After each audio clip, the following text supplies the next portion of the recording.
Welcome back to another episode of the Replay Podcast. Today we have Rich Pobre, who is an awesome realtor here in town. Rich, thank you so much for being on. Hey, thank you so much, brother, for having me. I'm excited to get started. Yeah, man. So give us your short little bio of yourself. All right. Bio myself, I would say grew up as a native here in Vegas. I graduated in 2009. Yeah. Then I went to the Marine Corps for 6 years. Bro. I've been in the I did the food and service industry after that. Yeah. And then I hit a ceiling and I was like, you know what? I'm going to go be a realtor. Yeah. Like everybody, right? Everybody in the service industry is a realtor. Everybody who works off tips, essentially, they become a realtor. Let's get in the real estate game. That's basically the short, but I'm sure we're going to get deeper into it. But yeah, let's get started. Dang. Okay. So you're a native, born and raised. Yeah. Yep. That's unique. Everybody, I'm pretty sure, says what? I know everybody's a California implant. I'm the only, I'm one of the originals. The OG. So what high school did you go to? Yeah, I went to Valley out here in Vegas. Okay. Valley Vikings represent. All right.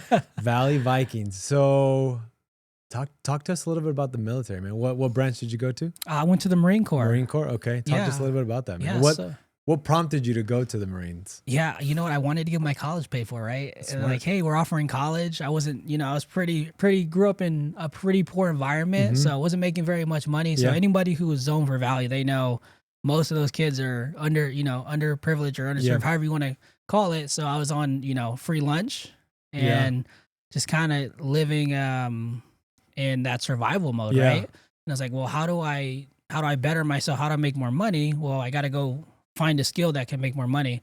So I went to the Marine Corps. It's funny. My math teacher's like, you should go to the Air Force. And then I was talking to them and the Marine Corps was like, hey, we're a challenge though. I was like, all right, well, I do like challenges. So I ended up going to the Marine Corps. That was cool. We went to, I was considered a Hollywood Marine because I was in California. Okay. Well, we went to California. So we were climbing the hills of Hollywood and just, messing up our knees.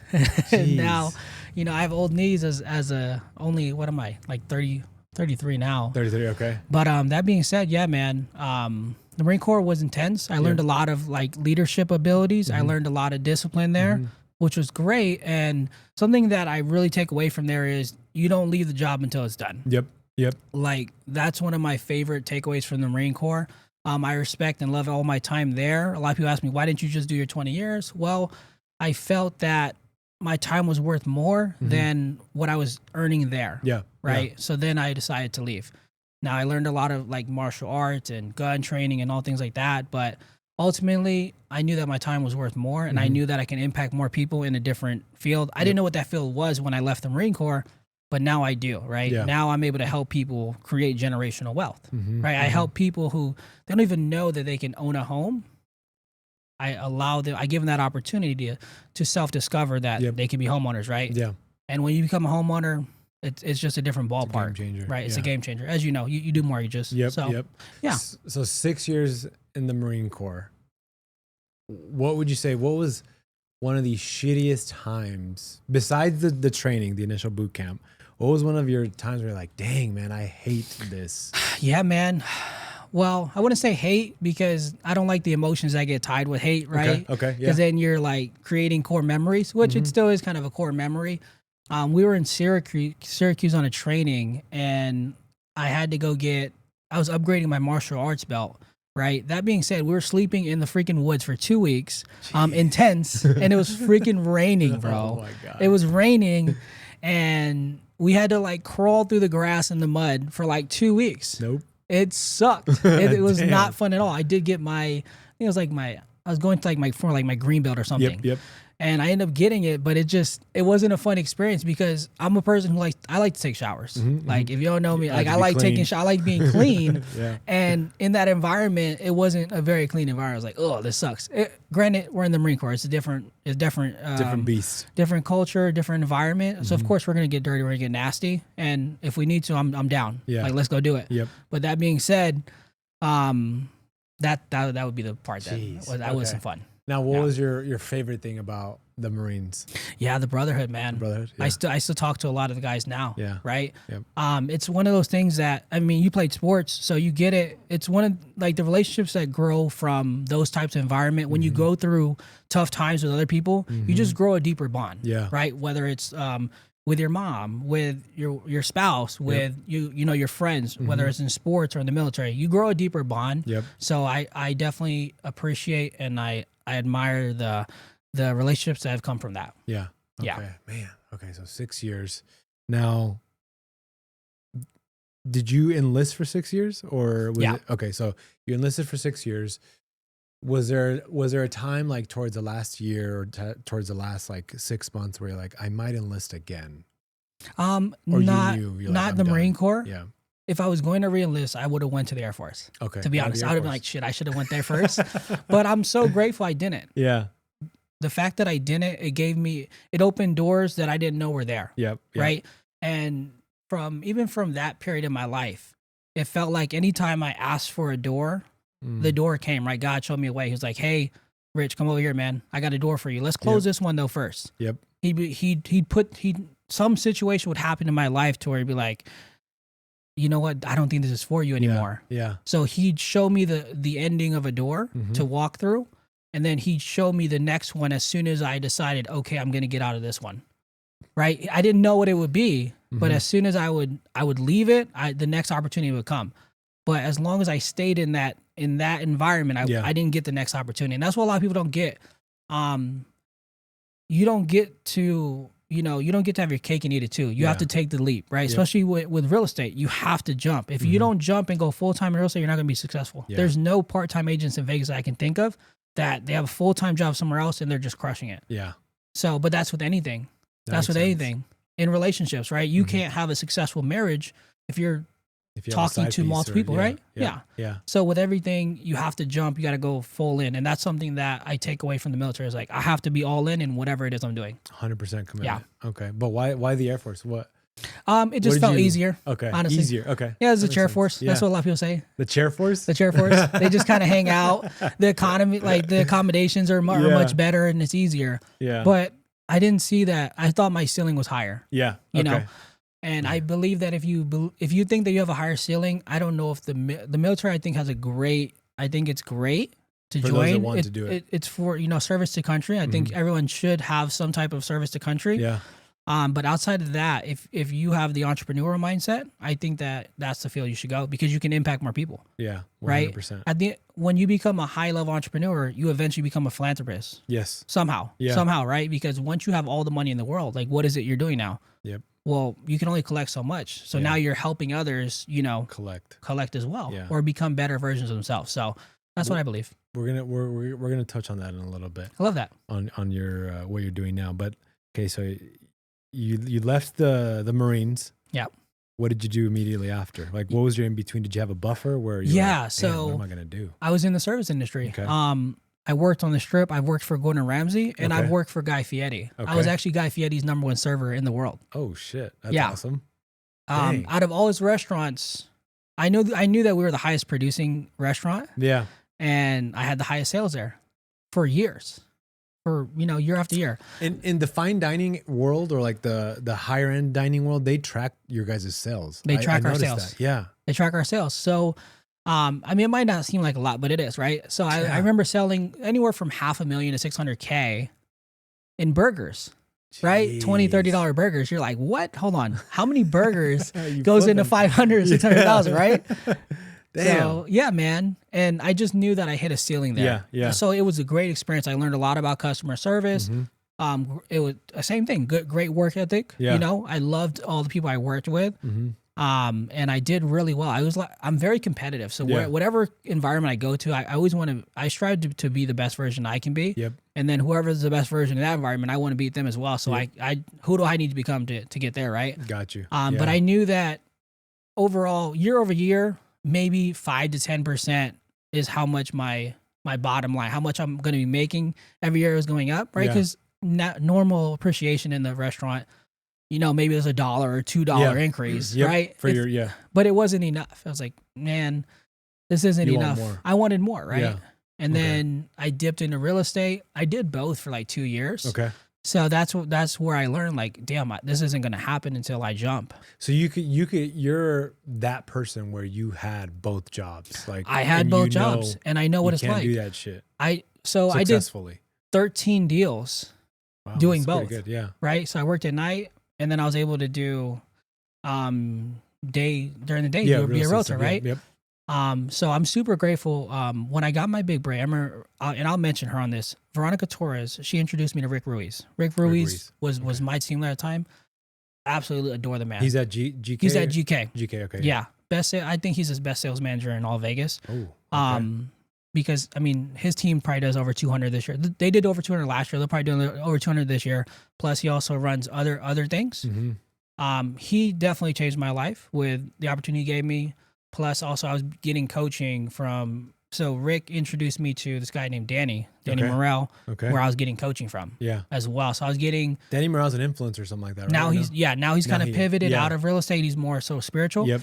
But so Rick was teaching me like that hardcore, like work ethic, like Mexican. Like, if you think like who's that hardworking Mexican dad? That's him. Okay. 7 to 7, right? That's him. I love it. Danny was more so like, let's talk about leverage. How can we delegate everything? Yep.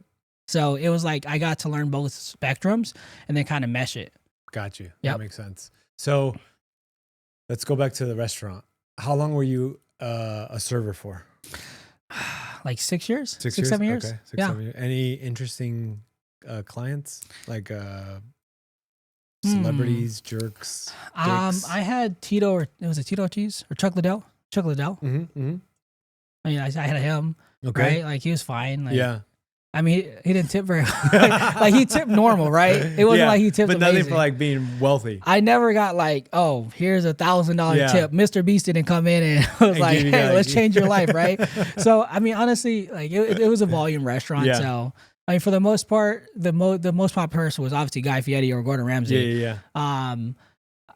Let's see, Hunter would come in. So that's Guy Fieri's son. He was super cool. Like, sometimes I'll text him, like we'll message back on Instagram, but that, I mean, to the extent of celebrity status, like that's basically it.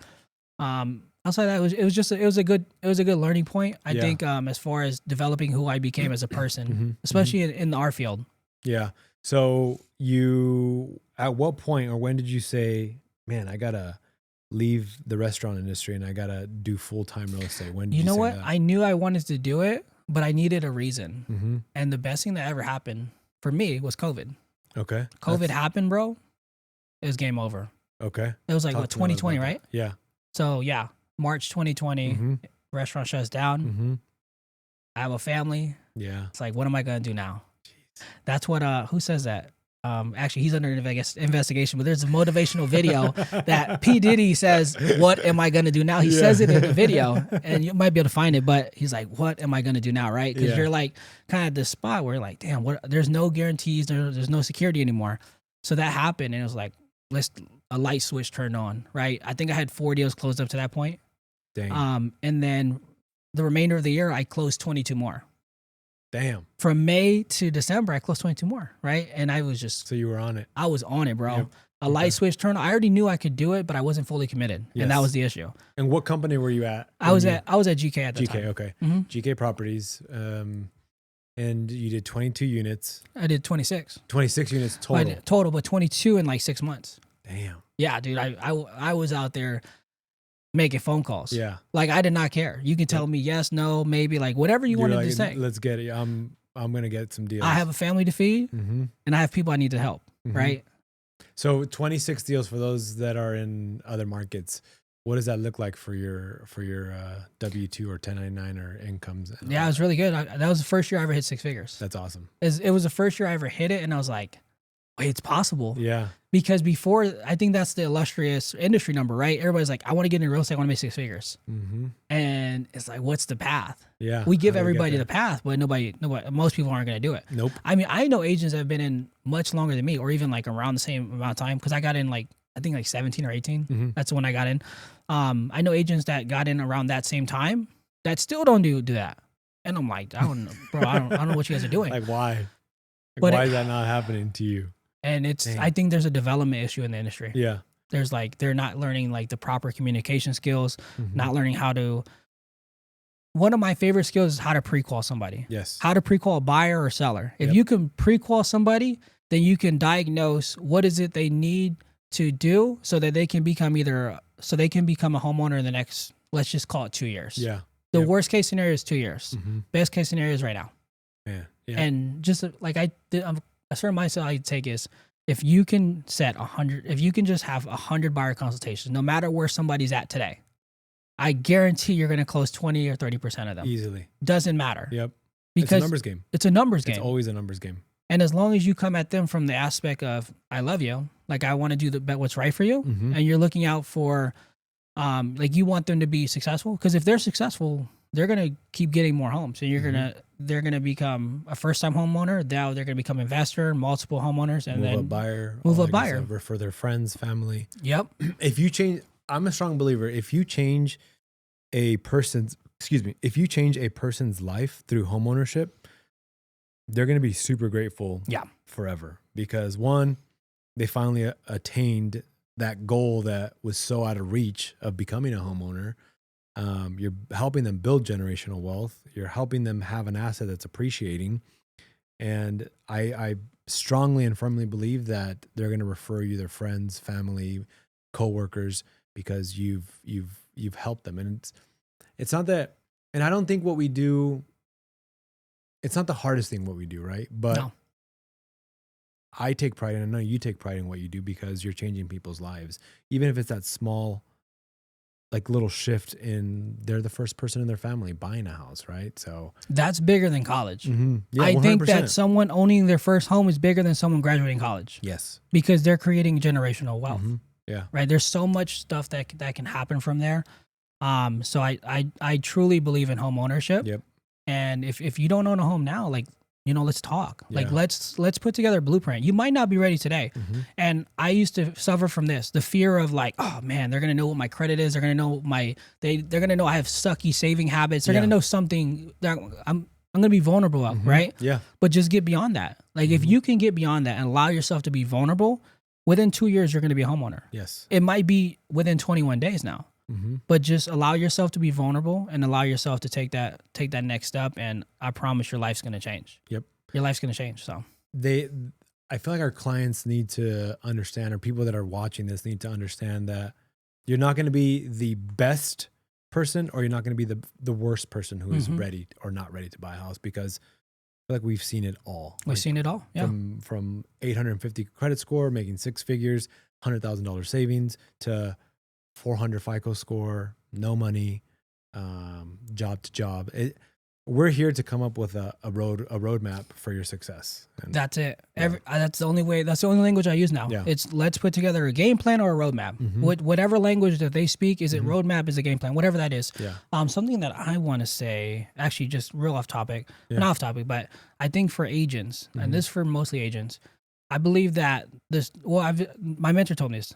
The source in which your intentions come from is what will grow. So the seed for the intention you're growing is what will grow, right? So if you are coming off scarcity, salesy, and whatever, your clients are going to smell it. But if you're coming from a place of love and contribution, and you really want the other person to do well, they're going to feel that, right? Now, when I speak to clients, they're like, yeah, okay, let's do it. Yeah. I don't get those objections anymore. I don't get the scarcity objection. Like, oh, how much does it cost? They trust me. Yeah. Because they can feel it, right? There's like this, like with babies, they get the mirror, what's it called? Mirror neurons. Yeah. Where they can feel, like they can feel how you feel, and then they're copying that. Yep. They're copying exactly how you feel. So as they're growing up as babies, they're going to know my mom was loving, so I'm going to grow up loving, or my dad was always mad, or whatever it was. And they're going to feel that. Like copy your emotions and feelings. When you're talking with somebody, they can feel that as well. So I think it's super important to always check in with yourself. Oh, where am I at right now? Right. And just checking in with that person. Yeah. Yeah. So GK Properties, when did you, we'll talk where you're at right now, but was it GK and then you're at where you're at now, or did you have an in between? Yeah. So I was at GK. Well, actually, before that, I started at 100% shop. Okay. Which I'm just gonna say I don't recommend it. Okay. And why? Because I believe that there's such a learning. 100% means he's getting 100% of his commission for those that don't understand the real estate lingo. Okay, sorry. Go. Exactly. 100% means that I get 100%. That being said, people aren't as motivated to help you become that person, right? You don't realize when you start in real estate that there's the marketing. You are the marketing department, your HR, your everything, your contracts, your negotiations, your showings, like your everything. Most times at 100% shop, you're not getting that. You're not getting that knowledge. And maybe some people have other experiences, but for me, that was my experience. So that didn't work out. I ended up at GK, right? I stayed there for a few years. My next stop was Keller Williams. Okay, Keller Williams. Okay. I was always told bad things, which is kind of weird. Like I went. I've heard good things about them. And I drank all the Kool-Aid. I had the blue, the red, the purple. Like I had all the Kool-Aid there. But I made sure because it's like if I'm gonna go, I'm gonna jump in. Yeah. I'm going to learn. I'm going to learn everything I need to because I only have a limited amount of time on this earth, so I need to go learn the thing, right? So, millionaire real estate agent. I learned all that. I learned shift. I learned basically everything from Keller Williams. Okay. I started my team there. We started doing well. We had a month where I added a few agents. We were like at 11 escrows in a month. It was awesome. I had an agent join me. She opened 5 like within 2 months. Jeez. It was, dude, we were just crushing at Keller Williams, right? And I was my favorite thing was I was developing other people to become team leaders like right off the gate. Yeah. Because I knew how to do lead acquisition, right? I knew how to get leads, which I just call them opportunities. I knew how to convert the opportunities because I know how to have the conversation, right? It's all scripting and dialogue and leading. And then closing is easy. They close themselves. Yeah. Right? As long as you're having the right expectations. That being said, I was there. I started a team. They offered me a productivity coach role, which I took that on. I felt like I was doing pretty well at that. And then they offered me the sales management position there as well. So I was wearing a lot of hats, right? So I did that for a while. And then after that, I made my move. Once I learned more about the next company that you're going to ask me about. I love the transition. So yeah, before we talk about the company that you're at now, talk about like the frustrations, the questions, the concerns that you were asking yourself that got you to thinking like there has to be something else, like, or I want something else. Like, do you mean going from GK to Keller Williams, or what do you mean? Keller Williams to where you're at now. Like, what prompted that whole? What prompted that move? Yes. So I will tell you this: I love Keller Williams. I would recommend anyone to go there. I think they have their new agent training is phenomenal. Okay. I just felt like I had a higher ceiling. At the next company, I would have more control in what I would build, and I am building it. Yes. Right. It's not like I just went and I'm not doing anything. I felt like I'd have more control and retention over what I'm building. Now, don't get me wrong. I loved everyone at Keller Williams. I still do to this day. I adore them. However, I just felt like I'd have more control and it'd be a longer term thing, right? It's something that can sustain longer. So I looked at it as the floor was the same, but I felt like the ceiling was higher. Because Keller Williams, I could only basically recruit to there, like that one location. With my new company, I'm everywhere. Yeah. Wherever I want to be, I can grow. Yep. Right. So you decided to join EXP. Yep. EXP. Okay. Now there's a couple different models out there, right? So EXP, Real. What's another one? LPT. There's PAC. There's a bunch of them. Yeah. Perfect. So why did you choose EXP? Yeah. You know what? I think that, so this is a great concept that I learned from Dan Sullivan and Dr. Benjamin Hardy. So I've read a lot of their books, right? Like Who Not How, 10X is equal to 2X. And I think that a lot of times we operate based off the concepts we learned in life. So one of the greatest concepts I ever learned was who, not how. And for the most part, it was like, I thought about it from the 80-20 perspective. So as an entrepreneur, in your 20%, you want to focus on what are the big leverage activities, right? Okay, if I'm doing sales, then I'm gonna outsource marketing or admin, like whatever it is you feel is your 20%. You're gonna focus on that, okay? Yep. So I knew that I needed to find my 80 percenters, right? I need to get my 80 percenters. Who's the admin? Who's in what role? Yep. But when you start thinking about, okay, who is the who that's gonna help me with my 20%? Oh, okay. Who's the leader that's gonna help me become that leader, that next level leader? Okay. And that was partnering with the right upline. So everyone's like, oh, this broker sucks or that broker sucks. Well, maybe you're just with the wrong people. Yes. Because I can find people in every single brokerage and be like, hey, these people are rock stars. Yep. Yeah. To me, it's not the brokerage, right? The reason I moved though, well, it was a platform thing though. So EXP's platform, I would say, is better than KW's, just from a platform aspect. But for the leadership, I felt like the leadership that I was joining and that was going to have a direct impact of who I was going to become. You had somebody who's a serial entrepreneur, owned 4 businesses. You had another person who has already brought in, I think, like 2,200 agents at the time. So it was like, I knew I wasn't going to have to spend 10 years to figure it out. Yeah. Because they can expedite that process. They can expedite, and that's why we get mentors and coaches. Yeah. Because they can expedite it. Because if you think about it, the normal human, they have what, 30, 40 years of active income producing activities. Yes. Right. And then you're going to have passive years. So how many of your active years are you going to actively pursue to develop and grow something that's going to be passive for you? Got you. Right. And that's the thought process I use. Okay. So you picked EXP, and talk a little bit about your mentors and how they're helping you grow your pretty successful business right now. Yeah, man. So one of my mentors, he's done over 2,000 deals, 550 flips. Wow. So he has an organization of over 2,200 people. So he's killed in all aspects. He was also a team leader at KW as well. Not out here in Vegas, but in Cali. Okay. So I'll say his name is Leo Robles, right? He's pretty well known in the NAREP community. Okay. He has probably half of the presidents for NAREP in California are under him. Jeez. He has awesome. such an amazing, and he's an amazing human being. The dude's been, I won't do this, but he's been vegan for 10 years. Hell no. No, we like steak. Yes. Sorry, Leo. But no, he's a fantastic leader, right? You can tell that he is not self-serving. He's of service. He cares. He's a servant leader. He's a prototypical servant leader.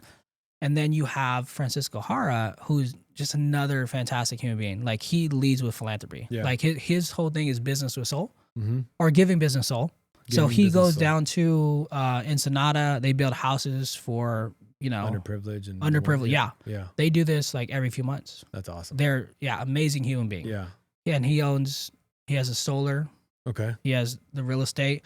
He has his philanthropy business, and then he has like a soul leadership coaching program as well. That's awesome. That right there, just that part is probably the most powerful, because he shows you how to heal from the inner child, like the traumas that you experience, right? How to have the compassion and self-forgiveness, like things like that. That's powerful, because stuff that a lot of adults don't want to face, because there is a lot. Yeah, there's a lot of you, and you can see it. Like, you can see like if somebody's suffering from certain things, right? Because they keep going through that same struggle, and until you identify and address that struggle, you're going to be dealing with that forever, right? It might be you're dealing with it with your current spouse, and then that same struggle might come up with a coworker. Yeah. But until you heal it, it's going to keep triggering you, right? So yeah, man, there's a lot to unpack. So coaching, the mentorship, the platform, all why you chose EXP. Now let's talk about where you're at right now in your building phase. Like, how many team members do you have? What does that look like? Like, what's your plan moving forward this year? Yeah, definitely, man. So right now we're in 5 states. Okay. So California, Utah, Arizona, and Texas, and then obviously Nevada. And when you say 5 states, these are people that you have team members in on your team. So these are going to be revenue share. Okay. So however you want to, let's call them organizational members. Okay. Yep. So the plan is eventually to make some of them start controlling the lead sources. Well, I don't say, I guess generate the leads in some of those markets. Yeah. And we already have boots on the ground. Okay. But it's building up those organizations throughout the country. Okay. Right. Providing value to each of these agents in all these states. And then if they'd like to, they can participate in getting leads. Okay. Right. So that's another revenue share. But right now I get, for that type of production, I get paid off of a cap for them, right? Perfect. And then sales team, they're here in Vegas, right? Okay. So right now we have 4 agents on the team. Okay. There's people always asking and inquiring, like, can they be on the team? So yeah, how do you go about picking like the right team members to join your team? Because you're not going to just say yes to anybody. Yeah. Right? So now I don't say yes to everybody. Like right now, the biggest thing I'm looking for is the prototypical avatar I would like is someone who has been in some type of sports. Yeah. Someone who's either been military or sports background because they've gone through it. Yeah. Like they get it. They know how to finish a game. Someone who's a self-starter. Like if I have to convince you to go to work, like I don't understand why you're in real estate. Yeah. Like why do I have to convince you to reach out to leads? It doesn't make sense to me. Yes. Why do I have to convince you to go to work? Right? So someone who can see the value proposition, you know, they want to grow. You know, I don't have to encourage them and be like, hey, you should be growing. No, like they want it. Right? That makes sense. So those are the people I want to develop now. Okay. I used to be like, oh, everybody, come on, join EXP. Let's come do on, it. guys. I can grow you all, right? I can help you guys all. Which I can theoretically, but the people that it's the 80-20 principle, right? Yep. Maybe only 20% are going to want it. Maybe even 10%. Yeah. You know, that's like, why 10% does time. Yeah, whoever you're investing your time, right? There's definitely an ROI in time, and like let's just say let's say your time's worth $1 million a year. If it's $1 million, then that's $500 an hour. Yep. So when you're approaching who you're spending your time, it's like every hour is $500. Yep. Are you making me that money and more? You know? Yeah. And I hate to look at it from a numerical aspect, but it's almost true, right? Like, yeah, I do love you and you can have time, but when it's during business hours, there's a certain dollar per hour that my time is worth. And if you're not doing that, then this isn't going to work out. You'd be surprised how many people don't know in sales, like specifically mortgage and real estate, that they don't know their hourly wage. Like how much you've made, like you can average it over the last 2 years, 3 years, whatever, you know, and then you can calculate your hourly wage. A lot of people don't know that figure. So when you talk about, you did talk about it when outsourcing things, right? Like, why are you going to try to take on a role or try to take on a position that pays $5, $10, $15 when your hourly wage might be $50 or $60 or $80, right? You find somebody to do those things so that you can focus on the money-making activities.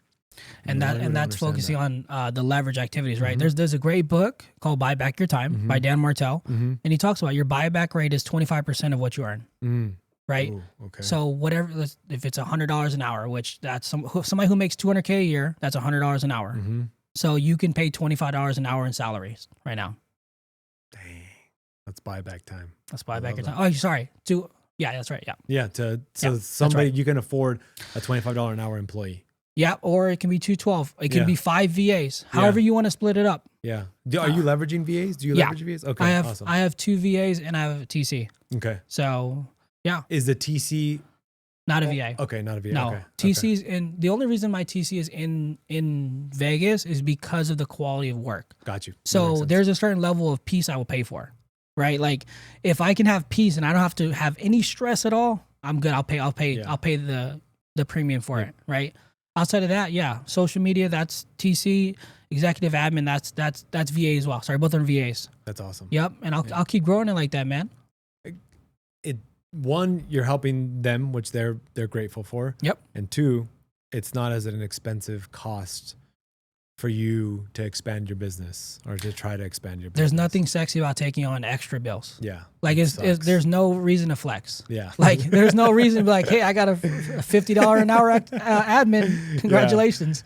Yeah. We could have got 10 of them, same price, right? If they can do 80%, and that's the rule Dan Martell talks about. He says if someone can do 80%, as good as you, it's freaking awesome. 80% of the same of 100 is freaking awesome. That's what he talks about. Man. Yep. So where do you see yourself this year with EXP? Like what would you like to close out? 1, production. Okay. 2, the units. And 3, how many additional team members do you want? So I would say, right now we have 8 escrows going. So I think that we'll hit 100. I don't think it's going to be like 10, 10, 10, 10, 10. I think it's going to be like, all right, first quarter, we'll do like, I don't know, 12 or 15. Next quarter, I think we'll get to 20. And then I think the next quarter we'll hit 25. I think it's going to be a progressive. Okay. And that's something that I learned from Patrick David. He's like, every quarter over quarter, our production always increased. Yeah. And that's something that's the model I want to follow. It's like, okay, can we increase the production every quarter? And it's just like, there's that 90-day rolling cycle. Yeah. How fast can we close that feedback loop so we know, like, okay, did we set the right expectations? Do we need to adjust them? But anyways, 100. I think we'll definitely do 100 units this year. Awesome. And then as far as like volume, it'll probably be like 30 or 40 million, something like that, right? Average price point's like 460. Yeah. So I'm gonna lowball it because there's a lot of like 300s and 350s out there. So I'm just gonna say, let's say 30 to 40 million. I think we'll do. Okay. Between everybody, I would like to do, honestly, I would like to not do any of that, but I am still doing some of it. I would like to not to though. Okay. You want to eventually be out of the producing role and just grow. I would rather my agents do it. Yeah. I'm very fair. Like I have I have lead flow. I'd rather give it away. Okay. I'd rather them do it so I can focus on growing the business. So that's why I think that close volume and units will be. Okay. And then I would say that my revenue share line, it'll probably hit 100 this year. I think we'll hit 100. Dude, that's awesome. Yeah, I think we'll get there.